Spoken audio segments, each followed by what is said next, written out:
चलो, एक इधर चीज़ ध्यान से सुनना। तुम लोगों को एक पीडीएफ भी सेंड करूंगी जिसके अंदर ना फ्लेक्स बॉक्स के बारे में ज़्यादा इन्फॉर्मेशन भी होगी। जैसे कुछ प्रॉपर्टीज़ होती है हम सारी सारी उसी पॉइंट पे कवर नहीं करवा पाते। जैसे कुछ फ्लेक्स बॉक्स की ग्रो वगैरह प्रॉपर्टी होगी या कुछ अलग चीज़ें जो तुम्हें शायद क्लास में ना समझ में आए, वो तुम्हें इस पीडीएफ में ज़रूर समझ में आ जाए, क्योंकि मेरे को पता है फ्लेक्स बॉक्स इतना ईजी नहीं है। बहुत सारे स्टूडेंट्स को फिर भी कोई ना कोई डाउट ज़रूर रहते हैं। तो वो सारे डाउट्स तुम्हारे इसके अंदर तो डेफिनेटली क्लियर हो ही जाएंगे। तुम्हें बस थोड़ा सा ये पीडीएफ भी पढ़ना पड़ेगा। सामने प्रॉपर्टी लिखी हुई है, उसकी एग्जाम्पल है, कुछ ज़्यादा कोड नहीं लिखा हुआ। समझ में आ गया सबको? तो एक ये भी तुम्हारे पास एक रेफरेंस है जिसकी तुम हेल्प ले सकते हो। बाकी तुम्हारा ये सारा क्लास वाला कोड जो मैं क्लास में करवाऊंगी। ठीक है जी। तो हमारा जो चैप्टर है या जो हमारा कंसेप्ट है उसका नाम है फ्लेक्स बॉक्स। फ्लेक्स बॉक्स का मतलब क्या होता है? To make your tags to make their display flexible. Flexible का मतलब एक्चुअली हम क्या समझते हैं? क्या होता है फ्लेक्सिबल का मतलब? इजी टू मूव, एडजस्ट अच्छे से कर लेना। एडजस्ट करना किसके लिए है? To represent a good layout. एक वेबसाइट अच्छी लेआउट के साथ बनती है, specially when it close in CSS. CSS का मतलब है कि वेबसाइट को जितना ज़्यादा खूबसूरत बना सकते हो उतना ज़्यादा बेटर है। यहाँ में पॉइंट की बात ये है, वो कहता है अगर फ्लेक्सबॉक्स को यूज़ करना है तो एक अच्छी लेआउट होनी चाहिए तुम्हारे वेब पेज की। इतना समझ में आया सबको? ये फ्लेक्सबॉक्स क्या करेगा?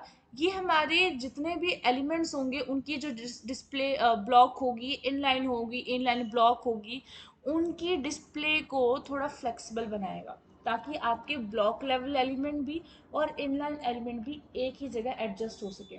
फॉर एग्जाम्पल, डिस्प्ले ब्लॉक वाले जो एलिमेंट्स होते हैं उनको एक ही जगह लेके आने में बहुत प्रॉब्लम होती है, क्योंकि आपको पता है जितने भी एलिमेंट जिनकी डिस्प्ले ब्लॉक है वो बाय डिफॉल्ट 100% विथ लेते हैं, जिसको एक ही जगह में लेके आने के लिए प्रॉब्लम होती है। सपोज एक मेरे पास डिव है, एक डिव के अंदर मुझे दो डिव रखने हैं, one like this and second like this. तो अलाइनमेंट तो मुझे एक ही चाहिए, फिक्स अलाइनमेंट चाहिए, अब वो हो नहीं पाती। वो कैसे हो सकती है? डिस्प्ले फ्लेक्स को यूज करके हो सकती है, ताकि आपके जितनी भी अलाइनमेंट्स वाले एलिमेंट्स हैं उनकी डिस्प्ले फ्लेक्स करो, ताकि उन एलिमेंट की डिस्प्ले फ्लेक्सिबल कर सके rather than their actual display which could be the display block और इनलाइन ब्लॉक। इतना समझ में आया सबको? इस पॉइंट तक कोई डाउट है तो बताओ कि क्यों चाहिए फ्लेक्स बॉल, किसका यूज करते हैं। इवन जो आपने लिस्ट सारी बनाई हुई है ना अभी तक, जो नैव बार आपने बना के रखी हुई है, उसके अंदर मैंने कहा है डिस्प्ले जो भी यूएल है उसको क्या करो, फ्लोट करवा दो। एक्चुअल में डेवलपर्स क्या करते हैं, क्योंकि उनको लोगो भी चाहिए होता है, वो लोगो को और नैव बार को एक डिव में रखते हैं, उस डिव को क्या करते हैं, डिस्प्ले फ्लेक्स करते हैं। अब सोचो बार बार मैं डिव क्यों ले रही हूँ, क्योंकि डिव एक ऐसा एलिमेंट है जो सबसे ज्यादा पेरेंट बन सकता है, जिसकी ज़्यादा हम फ्लेक्स बॉक्स की प्रॉपर्टी लगा सकते हैं। ऑलवेज रिमेंबर, डिस्प्ले फ्लेक्स सिर्फ एक पेरेंट के ऊपर ही लग सकती है, कभी किसी चाइल्ड के ऊपर फ्लेक्स बॉक्स की प्रॉपर्टी नहीं लगती, इतना समझ लेना। एक पेरेंट डिव लिया, उसके अंदर तीन चार डिव बना दिए, तो डिस्प्ले फ्लेक्स कहाँ पे लगाओगे? जो पेरेंट डिव होगा, कोई तीन चार चाइल्ड के ऊपर कभी नहीं लगाना। सो जब आप कोड को लिख रहे हो, जब आप स्क्रिप्ट लिख रहे हो अपने एचटीएमएल की, उसके अंदर ध्यान रखना है कि कौन कौन से एलिमेंट को क्या क्या क्लास दी हुई है, इसीलिए क्लासेस बड़े एफिशिएंट तरीके से दिया जाता है। जब मैंने स्टार्टिंग दे दिया एम के कोई क्लास दे दी, कोई बॉक्स क्लास दे दी, हर क्लास को बॉक्स नहीं बनाना, उनको उनको वो नाम दो जो आपको समझ में आए। समझ में आ गया सबको? अब जरा एचटीएमएल पार्ट के ऊपर चलते हैं और ये सारी प्रॉपर्टीज होंगी जो हमने कवर करनी है। सबसे पहले एक डिव ली हुई है जिसकी क्लास क्या है, बॉक्स है। उसके अंदर क्या है, ये 5 एलिमेंट्स भी लिए हुए हैं। कुछ तो वैसे और भी बहुत लिए हुए हैं बट वो अलग भी ले चल सकते हैं। फिलहाल के लिए मेरे पास सिर्फ यही एक 5 डिव है। ठीक है जी। जरा उसको श्रिंक वाली प्रॉपर्टी हटा देते हैं, कट कर देते हैं यहाँ से एंड सेव करते हैं और वापस चलते हैं अपने एलिमेंट्स के अंदर। तो फिलहाल के लिए ये जो एलिमेंट्स होंगे वो बाय डिफ़ॉल्ट किस तरीके से प्रेजेंट हो रहे होंगे, अ, कुछ इस तरीके के। ये बाय डिफ़ॉल्ट नहीं है, मैंने CSS की कुछ प्रॉपर्टीज़ लगाई हुई हैं। ज़रा चेक करते हैं। सबसे पहले क्या है, बॉडी के अंदर मार्जिन पैडिंग 0, बैकग्राउंड कलर उसको ब्लू वॉलेट का दिया हुआ है। उसके बाद एक पेरेंट डिव लिया हुआ है, देखो सारी प्रॉपर्टीज़ पेरेंट डिव के अंदर लगेंगी, चाइल्ड के अंदर कोई नहीं लगेगी। उसके बाद उसको कुछ कलर दिया हुआ है, बैकग्राउंड कलर ब्लैक दिया हुआ है, फॉन्ट साइज इतना दिया हुआ है और डिस्प्ले फ्लेक्स दी हुई है। मान लो अभी के लिए जितने भी एलिमेंट्स होंगे सारे कमेंटेड है, सारे कमेंट करके रखे हुए हैं। तो ये कुछ इस तरीके की डिस्प्ले आ रही है। वो कैसे आई? जब मैंने लगाई डिस्प्ले फ्लेक्स। अगर मैं डिस्प्ले फ्लेक्स को भी ना लगाऊं तो पता ही है सबको, एलिमेंट्स कुछ आने वाले हैं इस तरीके के। ये बाय डिफॉल्ट अलाइनमेंट थी, क्योंकि जितने भी डिव थे उनकी जो विड्थ थी वो कितनी थी, 100% थी। तो दूसरे एलिमेंट को, जैसे ये सेकेंड एलिमेंट है, उसको मैं यहाँ पे नहीं लेके आ सकती। तो अगर कुछ ऐसी अलाइनमेंट करनी पड़ती है, कुछ लेआउट बनानी पड़ती है, तो उसके लिए क्या यूज़ करना है, डिस्प्ले फ्लेक्स यूज़ करना है। इतना समझ में आया सबको? तो यहाँ पे लिख देते हैं display flex. Done. Save, tab, hit enter. आगे डिस्प्ले फ्लेक्स। बाकी इसके अंदर कुछ अलग प्रॉपर्टीज भी होती हैं कि अगर आपको डिव को आगे पीछे करना है तो वो कैसे करोगे। जैसे कि मेरे पास क्या है, फ्लेक्स डायरेक्शन है। फ्लेक्स डायरेक्शन के अंदर क्या आएगा, रो रिवर्स आएगा। Save, tab, hit enter. Get my point? This is the flex direction, row reverse. बंद हो गया, शाबाश। सबसे से बड़ा बंद कर रहे हैं। अब दिख गया सबको? समझ में आ गया ये पॉइंट? बस इसके अंदर सारी प्रॉपर्टीज प्लीज देखते जाना साथ साथ। अब नेक्स्ट क्या है, फ्लेक्स डायरेक्शन कॉलम। तो जैसे रो की प्रॉपर्टीज होती है बिल्कुल ही वैसे कॉलम की प्रॉपर्टी होती है। Tab, hit enter. Column, column reverse. समझ में आया? तो बाय डिफॉल्ट तो फर्स्ट फर्स्ट पे आएगा ना। अगर आप मान लो इसकी जगह आप इमेजेस कोई चूज कर रहे हो, कोई टेस्टिमोनियल्स यूज कर रहे हो, उसके अंदर अगर आपको डिफरेंट तरीके के एनिमेशंस प्लस इफेक्ट्स डालने हैं तो आप इन चीज़ों को यूज कर सकते हो। यहाँ तक समझ में आया सबको? अब नेक्स्ट इसके अंदर क्या है, वही रो रिवर्स। उसको तो वैसे मैंने कमेंट करके रखा हुआ था। याद रखना, जहाँ पे रो की प्रॉपर्टी है वहीं पे रोज की प्रॉपर्टी आनी है। इनको मिक्स मत कर देना। मैं इसी वजह से एक एक को कमेंट करके तुम लोगों को बता रही हूँ, इकट्ठी प्रॉपर्टी बिल्कुल नहीं चलनी। कॉलम की प्रॉपर्टी सिर्फ कॉलम्स के ऊपर, रो की प्रॉपर्टी सिर्फ रोज के ऊपर। और स्पेशली इन कॉलम्स और रोज को बड़ा ध्यान से समझना। बूटस्ट्रैप सारी की सारी इसी के ऊपर डिपेंड है। बूटस्ट्रैप के अंदर रो, कॉलम, MD6 यही चीजें चलनी है और कुछ नहीं चलना। कोई उसके अंदर सेपरेट आपने इमेज के टैग्स लेने, उसके अंदर यही चीजें बनी होंगी। समझ में आया? एंड नेक्स्ट इसके अंदर क्या है, फ्लेक्स रैप। जरा फ्लेक्स रैप को समझते हैं। मैं इसको हटा देती हूँ, I don't need this one. Flex wrap. Save, tab, hit enter. अभी मेरे पास ज़्यादा एलिमेंट्स नहीं है तो ज़्यादा एलिमेंट्स ले लेते हैं। जैसे मैंने कुछ कमेंट करके रखे हैं। एंड ये भी आ जाएगा। This is the flex wrap. अगर मैंने फ्लेक्स रैप यूज़ नहीं करी होती तो क्या होना था, प्रॉब्लम आ गई। ये देखो, ये क्या हो गया, मेरी वेबसाइट 100% से आगे बढ़ गई, जो कि कंप्लीटली ही इनवैलिड है। ऐसा करना ही नहीं है। कोई भी लैपटॉप, कोई भी टैबलेट, कोई भी आईपैड, कोई भी तुम्हारी मैकबुक होगी, कोई भी तुम्हारी डिस्प्ले होगी, मतलब ये जो लैपटॉप या कंप्यूटर की जितनी भी मीडिया रिप्रेजेंटेशन होगी, वो 100% से आगे बढ़नी नहीं चाहिए। 100% हाइट, 100% विथ होनी चाहिए, इसके आगे वो नहीं होनी चाहिए। कम होएगी। और अगर वो आप टीवी को यूज कर रहे हो, मान लो इसके अंदर मुझे वेबसाइट चलानी है, इसकी रेजोल्यूशन अलग होगी। वेबसाइट बननी 100% में चाहिए। बाकी वो अपने अलावा चेंज कर जाएगी जब आप जावास्क्रिप्ट में मीडिया के लिए लगाओगे। इतना सब कुछ समझ में आया? बनानी जब भी वेबसाइट है वो 100% बनानी है। अब इस पॉइंट पे वो 100% का रेशियो क्या कर रहा है, क्रॉस कर रहा है। रेजोल्यूशन फिक्स नहीं हो रहा। तो अगर आपकी स्टार्टिंग एरा में कुछ ऐसी प्रॉब्लम आ रही है तो आप इसको दो तरीके से सॉल्व कर सकते हो। पहली चीज ये, बॉडी टैग के अंदर जो ओवरफ्लो एक्स होगा उसको आप हिडन कर सकते हो। Gate my point? सेकेंड, इसके अंदर क्योंकि कई बार होता है कि बॉडी के अंदर ओवरफ्लो एक्स नहीं हो पाता, क्योंकि कंटेंट ऑलरेडी डिस्प्ले फ्लेक्स है यार, वो सारी डिस्प्ले 100% विथ अकॉर्डिंग जा रही है, तो वो नहीं फिक्स हो पाएगा। सेकेंड ऑप्शन ये होता है कि जहाँ पे भी आपने डिस्प्ले फ्लेक्स लगाई है वहीं पे आप उसको फ्लेक्स रैप की प्रॉपर्टी दे दो, कि यही से जितने भी मेरे पास फ्लेक्स बॉक्स होंगे वो सारी रैप की प्रॉपर्टी ले लेंगे। अब यहाँ पे इतना भी नोटिस करो, जो भी इसके अंदर कंटेंट लिखा हुआ है, कंटेंट के अकॉर्डिंग वो श्रिंक भी हो रहा है, उसके अकॉर्डिंग वो ग्रो भी हो रहा है। तो इनके कोई विड्थ हुई नहीं, कोई हाइट हुई नहीं। क्या कोई परफेक्ट इसकी अलाइनमेंट भी है? कभी नहीं है। समझ में आ गया? तो यहाँ पे इसलिए हमने लगा दी flex rap.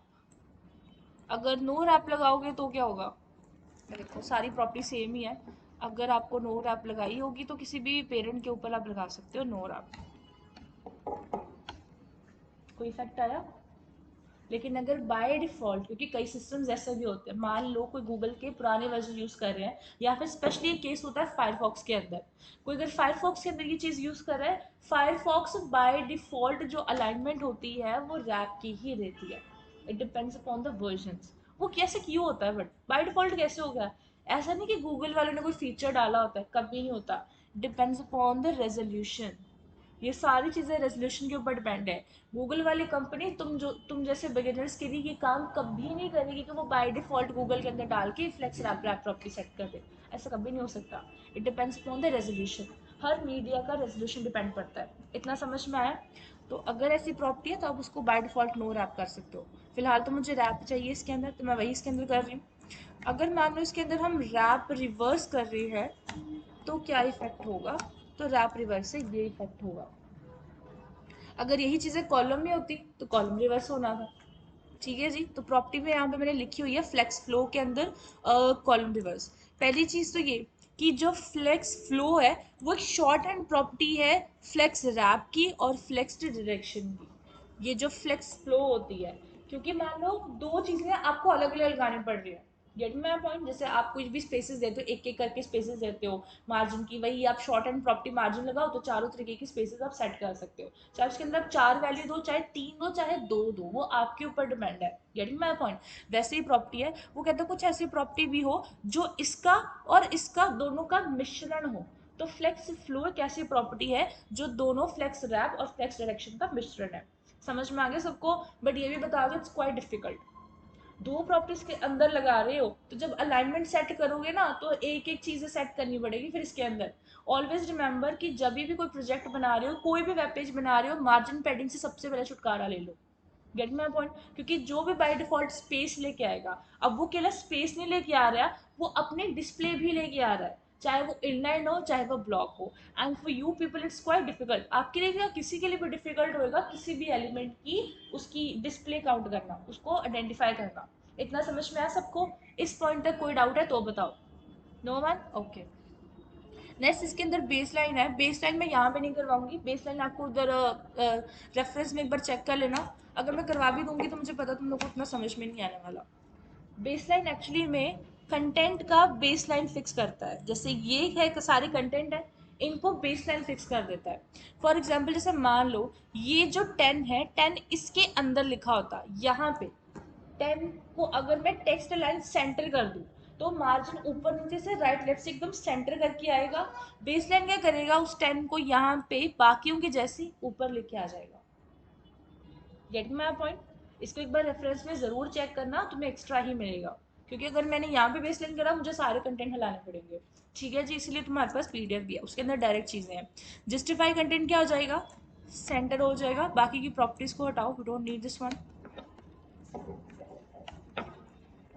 Justify content center. तो जैसे नैव बार बनानी हो, नैव बार के अंदर क्या करो, एक डिव लो जिसके अंदर एक लोगो ले लो और नैव बार ले लो। उसके अंदर क्या करोगे, उस पेरेंट उस ड्रॉप डाउन नैव बार की डिस्प्ले फ्लेक्स जस्टिफाई कंटेंट अगर आप स्पेस बिटवीन करोगे तो यहाँ पे जो कंटेंट होंगे दोनों के बीच में स्पेस आ जाएगी। और अगर सेंटर करोगे तो दोनों कंटेंट सारे सेंटर आ जाएंगे। जैसे कि अभी ये है, ये सारे कंटेंट अपने अकॉर्डिंग सेंटर ले रहे हैं। देखो यहाँ पे स्पेसेस छोड़ के, यहाँ पे स्पेसेस छोड़ के, ऊपर और नीचे से स्पेसेस छोड़ के। इतना समझ में आया सबको? This is the justify content space centre. Next इसके अंदर क्या है, रुको कलर भी लिख लिया थोड़ा, इसको भी हटा देते हैं। स्पेस जस्टिफाई एक सेकंड।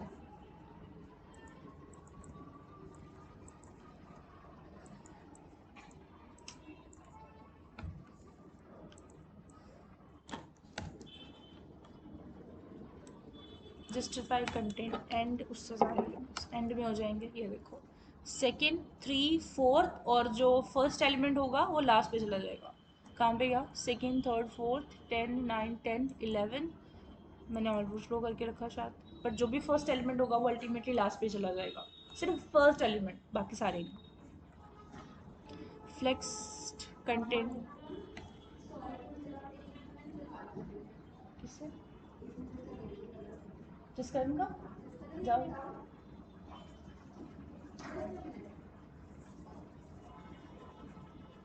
चलो नेक्स्ट हमारे पास क्या है, जस्टिफाई कंटेंट फ्लेक्स एंड। तो ज़रा इसको भी नोट कर लेते एक बारी।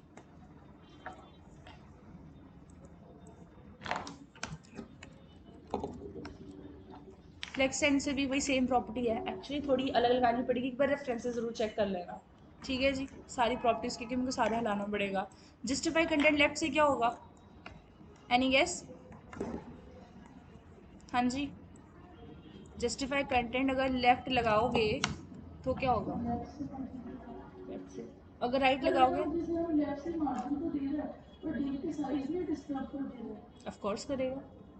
ये भी देखो ना, जितने मैंने, अगर मैं यहाँ पे आपको चेक करवाऊँ तो जितने भी डिव है उन सबको एक ही हाइट विड्थ वगैरह सारी दी हुई है, कॉमा वगैरह डाल के जितने मतलब पेरेंट के अंदर जितने भी डिव है सबको एक ही हाइट विड्थ दी हुई है। अगर आप चाहते हो उसको डिफरेंट क्लास से भी कॉल करवा सकते हो, वो आपकी इच्छा है।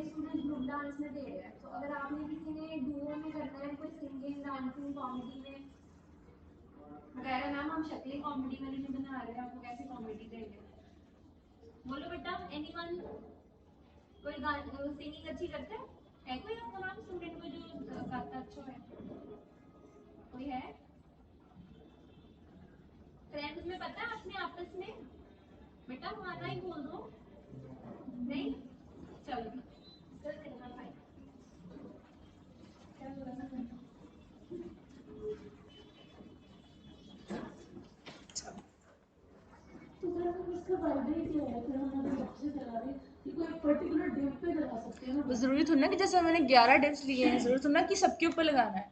5-6 के ऊपर भी लगाओगे, अभी डिव्स इतने सारे हैं, रुको मैं आपको सारे डिव हटा के दिखाती हूँ।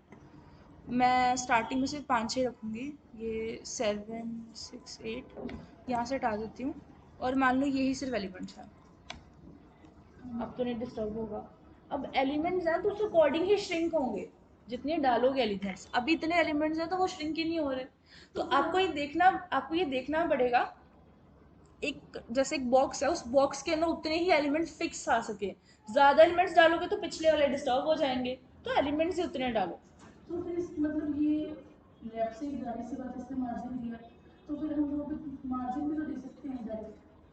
सब सारे डिफ को कैसे दोगे?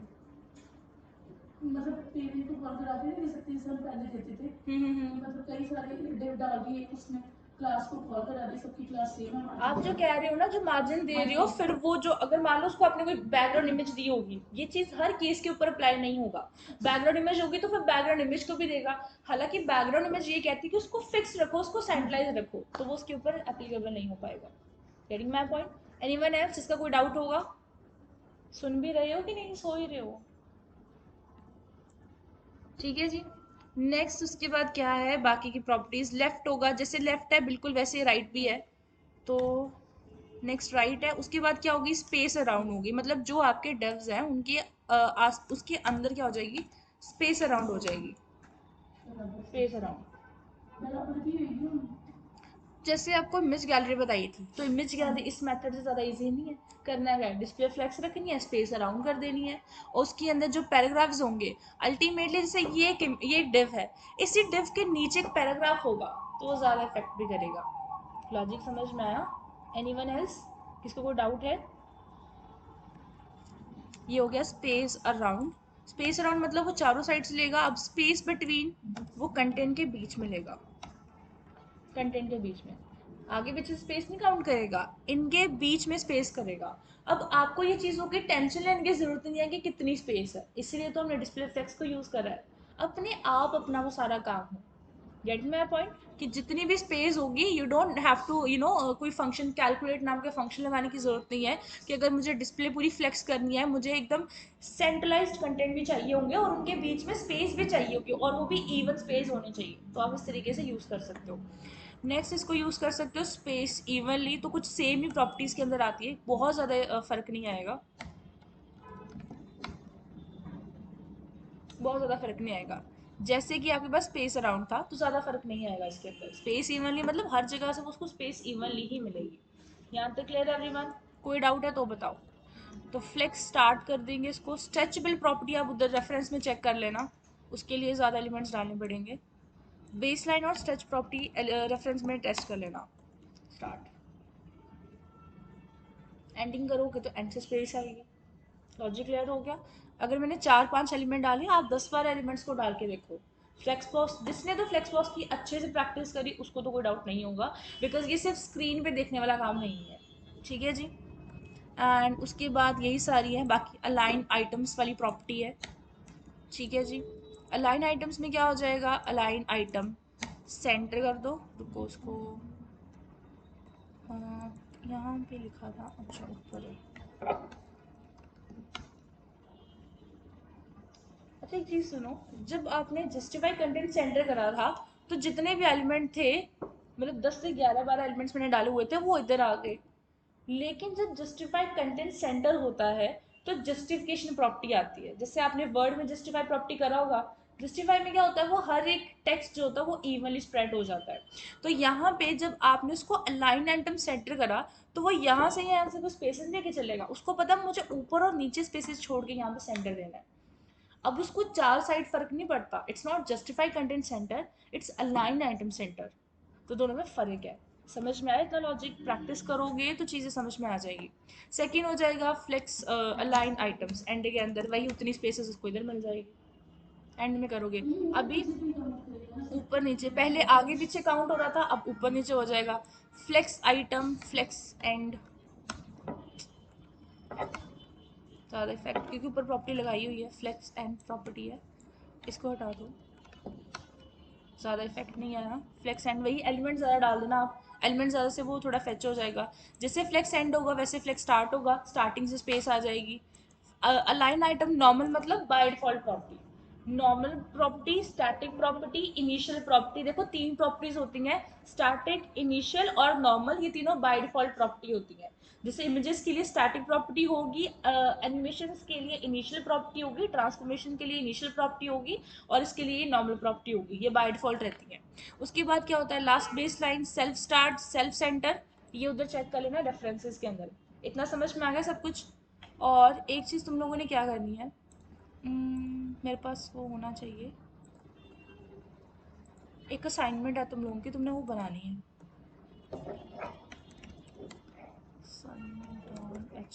एक्सटेंशन एच टी एम भी दे दोगे तो भी चल जाएगा, एच टी एम एल भी होती है और एच टी एम भी होती है।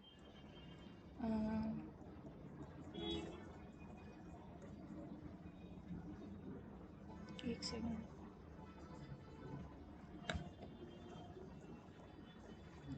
ये होगी।